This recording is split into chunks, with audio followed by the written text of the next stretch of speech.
Welcome to Love's Tender Flame. Tales of Romance. I'm Mardell, reading The Auction Block by Rex Beach.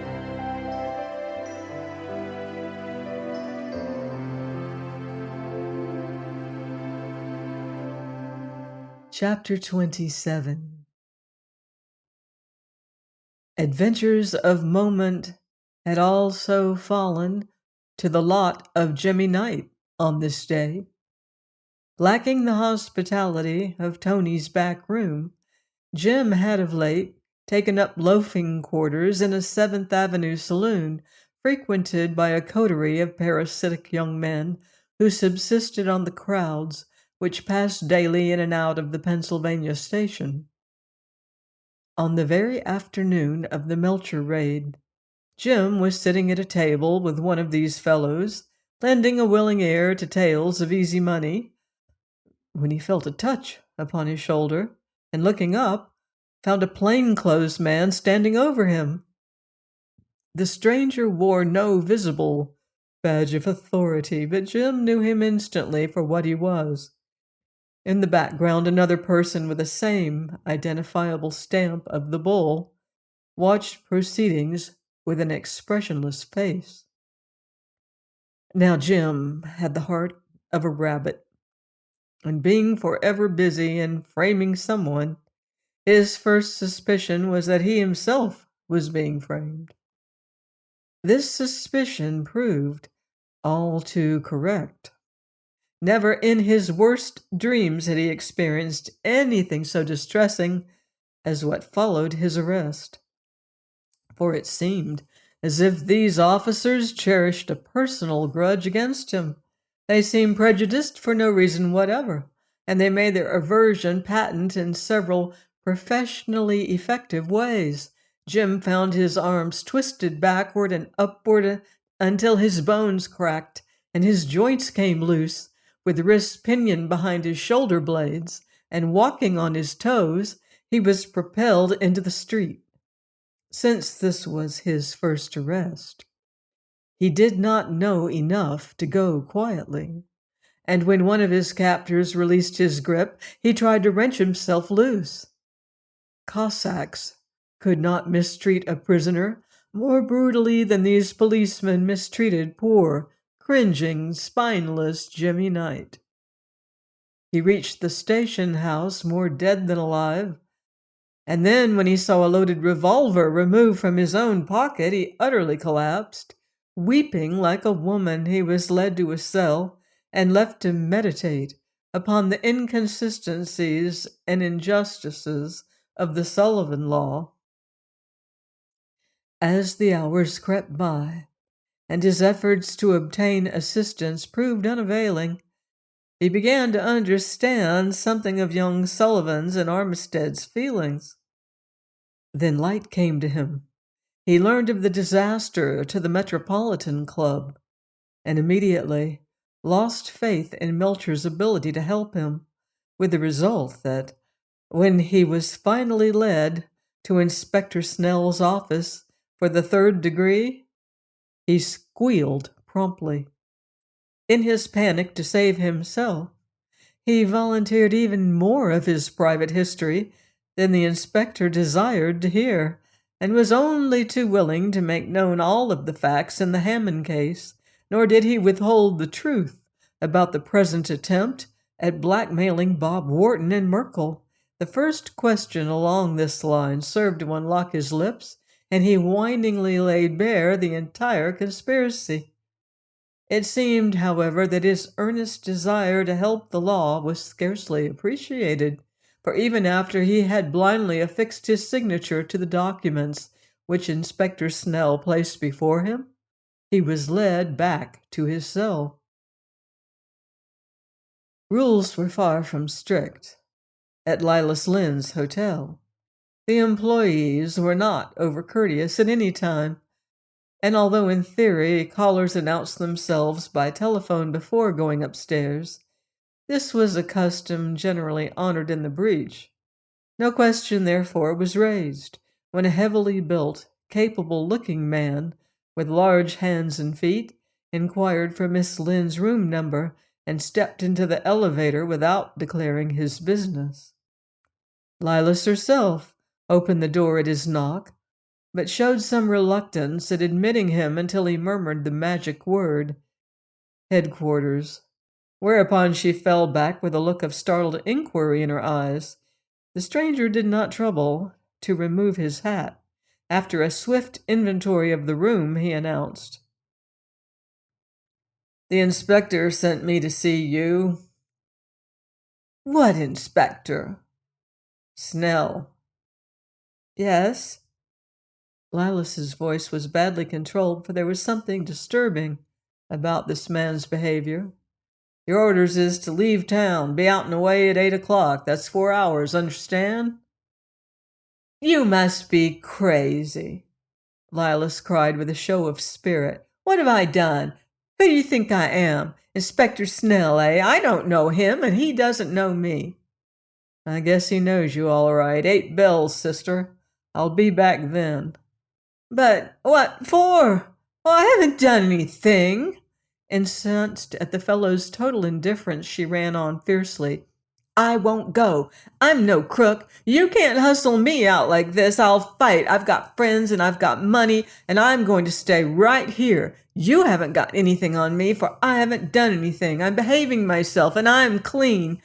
And you can tell Inspector Snell so for me." The policeman silently drew from his pocket an envelope which he handed to her. "Before you talk any louder, suppose you give this the once-over," he said. Lilas glanced at the proffered package with a sneer. "Yeah, don't you think I know a warrant?" Then, as she opened the envelope and scanned its contents, she started. To conceal the tremor of her hand, she spread the documents upon her center table and turned her back to the visitor. An odd rigidity crept over her. When she swung about to speak, her voice was harsh, but her defiance had lessened. "I don't understand." "Oh, I guess you do. Anyhow, the whole story's there. You see, Armistead spilled. That's why he jumped his bond. He was afraid of Melcher's gunmen. We got Sullivan, too. He was tough, but we got him finally. And as for Knight, say, that little grafter sprained his wrist signing affidavits." "Right, you don't expect me to believe all this?" Lilas demanded uncertainly. "Why, these confessions are probably phony. You dictated them yourself, for all I know, anyhow. But they don't mean anything to me." "Well, you'd ought to know whether they do or not." The policeman calmly refolded the papers. "What about Max? What does he say about this?" "Oh, he takes it all right. He knows we've got it in on him, and he knows when to lay down a hand. Max is a good sport. But I ain't here to swap gossip. If I was you, I'd take it on the run. You can't win anything by sticking." "I won't go," stormed the girl. "It's a put-up job to get me away."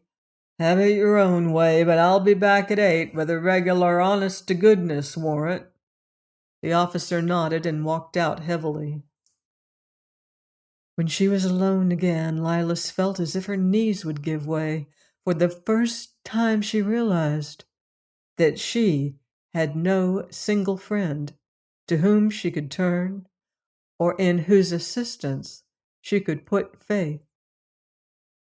Before the plainclothes man, she had maintained a pretense of firmness, but it had been mere bravado, for in her soul she had known those documents to be authentic. Their contents proved them so, and now that the police knew all, resistance was plainly futile. During her last talk with Bob Wharton, Lilas had felt unbounded confidence in her ability to go through with her plans, come what might. But now the mere knowledge that those plans were known changed everything. In common with all evildoers, Lilas entertained an exaggerated distrust of the law, the keen fear of its trickeries. The fact that she had been betrayed, The fact that she now had the open hostility of the police to combat convinced her that the game was up. As she pondered the situation, anger at the treachery of her confederates grew and caused her to forget her own intended treachery to them. Even while she was defying the officer, she had begun to reconcile herself to the idea of flight, and now she set about her preparations. 4 hours, well, they'd given her time enough. Much could be done in 4 hours. 8 o'clock would see her well out from under the shadow of the law. The law. Lilas sneered as she reflected that the law invariably shielded the rich and prosperous, while it oppressed the poor and the needy. Of late, her periods of independence from cocaine were becoming shorter and of less frequent occurrence, and before she had proceeded far with her packing, she found herself badly in need of stimulation. Her resistance was running low, it seemed. That splendid recklessness, which had sustained her when she flung her demand at Bob, was entirely gone now. She was oddly nervous and unstrung, so she turned to the white powders. Their effect was prompt and pleasant as always. They enabled her to lay vigorous hold once more upon her scattered faculties. As she flung her belongings into her trunk, her first black regrets and disappointments began to lighten, and she found herself looking at the matter more philosophically. After all, things were never quite hopeless. She had played for big stakes and lost, through no fault of her own, but through the treachery of others. Well, this was not her first defeat, and certainly it would not be her last opportunity. She would pretend to yield. She would go away and wait. Yes, that was best. She could always return, and so long as her money lasted, so long as those blessed powders were available, she was assured of bodily and mental comfort at least. Meanwhile, no one could rob her of her secret, and sometime, somehow, it could be coined into money. Bob Wharton, John Merkel, the Hammond women, through their influence with the police, might exile her from New York, might hound her from place to place. But so long as she retained that secret, they were all more or less in her power and could not deny her at least a comfortable living.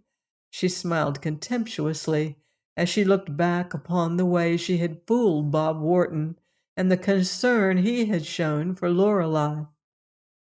Then, of a sudden, Lilas awoke to the fact that she disliked, hated Bob's wife. It seemed as if she had always hated her. Perhaps it was because of Lorelei's beauty or her superior ways, or, yes, because of her clean soul that nothing had been able to smirch. Character, what was it but hypocrisy, or a luxury upon which some people prided themselves? From Lorelei, Lilas's thoughts wandered naturally to Jim, thence to his companions, and finally to Max Melcher. One and all those men, at the first hint of danger to themselves, had thrown her over and sought protection. Well, that was manlike. It pleased her at this moment to call down punishments upon them and to imagine the forms of those punishments would take if she possessed the power to inflict them. She owed those fellows something, and in particular, she owed Max a grudge, for the whole scheme had been his.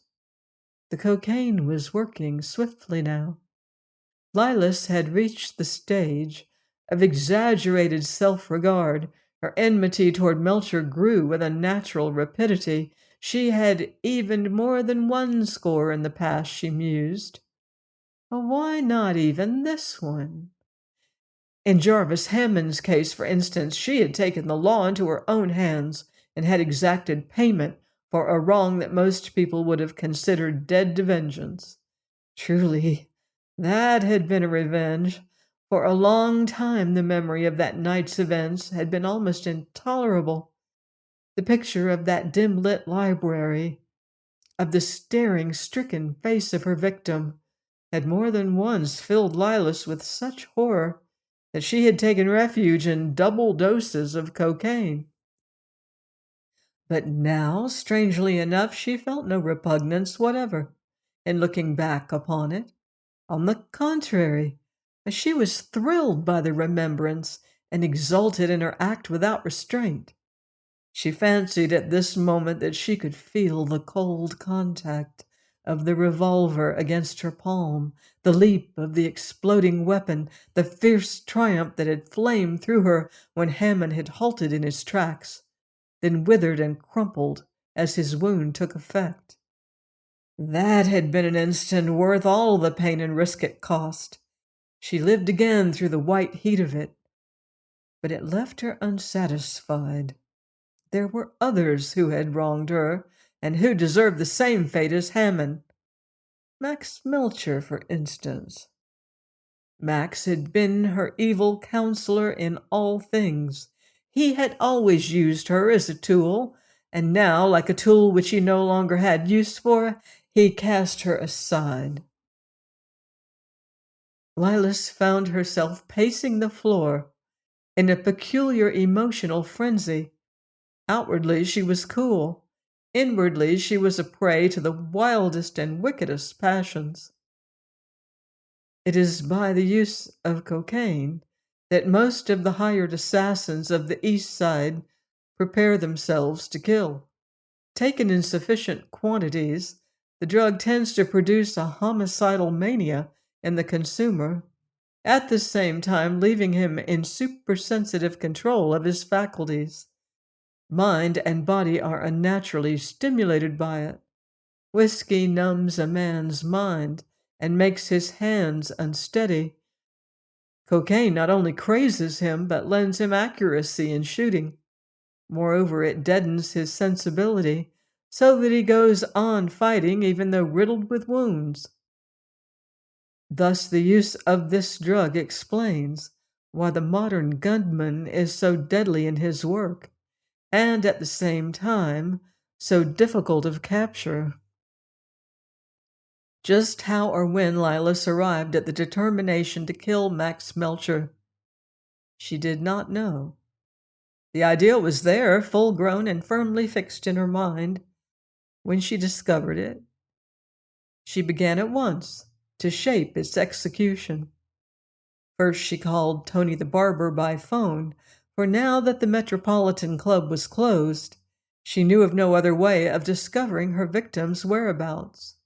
Max was not at the barber shop, she learned, but he would be there promptly at 6:30 for his shave. Yes, Tony declared, he always came there at that time. It was the habit of years standing. Lilas ordered her trunks sent down, paid her bill at the hotel, and then sought the nearest pawn shop. She had some difficulty in buying a revolver, but succeeding at length, she returned to her room to arrange the final details of her plan. That she had fixed upon Melcher, rather than upon Bob or Merkel or someone else, can be explained only through the vagaries of a disordered mind, for although the girl did not realize it, she was by this time quite out of her head.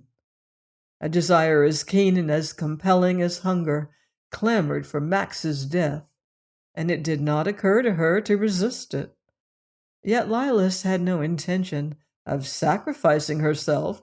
Much of the pleasure of the deed, she reflected, would result from a successful getaway, and therefore she craftily arranged her escape.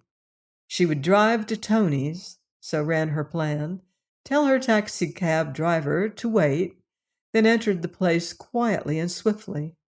Max would be stretched out in one of the chairs and quite unaware of her approach until she bent over him. He would gain no hint of her design until he felt her weapon against his body. Such a simple mode of procedure could not fail, and this ferocious longing to kill would be satisfied. In the confusion following the shot, Lilas reasoned, it would be easy to slip out of the place, step into her taxi, and drive to the station.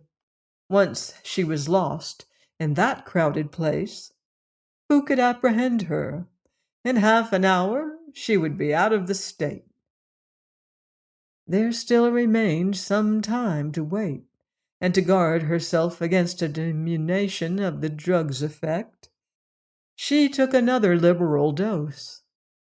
After a time, this resulted in an added intensity of concentration and even greater mental activity and strength of purpose. She felt equal to anything, afraid of nothing in heaven or earth. For fear that Max might anticipate his regular time of arrival, she again telephoned to Tony, but learning that he had not done so, she gossiped briefly with the barber, discussing the raid on the Metropolitan, the misfortunes that had overtaken their mutual friends, and other topics of interest.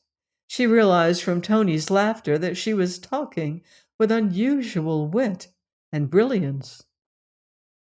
Her buoyancy was becoming a trifle oppressive now, so she rang off, and a few moments later discovered that her last inhalation of the drug was beginning to affect her heart. Before long, its palpitation had become unpleasant, though not alarming as yet, and probably no more than a passing phase. However, since ample time remained, she decided to lie down. The reclining position gave her some relief. But that odd nightmarish overstimulation continued. In fact, it increased until it became almost unbearable. She closed her eyes only to behold a whirling confusion of shapes and visions. Gradually, her mind became peopled by distorted fancies. The moments crept on, and the phantasmagoria continued. Lilas realized at last that she was ill. She was confused, hysterical, wretched. She tried to rise, but failed. She found herself swimming through space. Blinding lights and choking vapors enveloped her. She noted with a dull sense of alarm that her heart was skipping.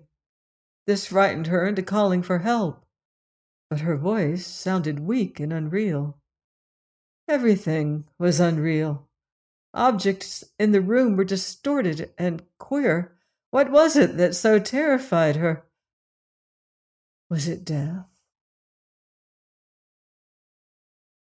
Join me next time for another romantic chapter of The Auction Block by Rex Beach, here on Love's Tender Flame. Until then, love deeply and live beautifully.